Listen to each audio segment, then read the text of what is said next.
Alam mo ba na may mga hayop dyan na immune sa snake venom? Ang mga ahas ay gumagamit ng lason upang patayin ang kanilang biktima.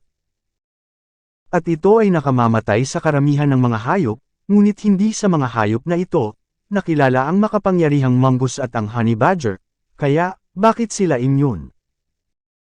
Ang lahat ay bumaba sa isang molekula na tinatawag na acetylcholine. Ang acetylcholine ay isang neurotransmitter na nagsasabi sa iyong mga kalamnan na mag-contract kapag ang isang hayop ay nakagat ng isang ahas. Ang kamandag nito ay bumabaha sa katawan ng acetylcholine na nagiging sanhi ng pagkalumpo at kalaunan ay kamatayan, ngunit ang mga hayop na ito ay nag-evolve ng isang mutation sa kanilang mga acetylcholine receptors na ang mutation na ito ay nag-iwas sa lason mula sa na nagbubuklod sa kanilang mga receptor. Kaya ang kanilang mga kalamnan ay hindi tinatablan at sila ay nananatiling hindi nasaktan.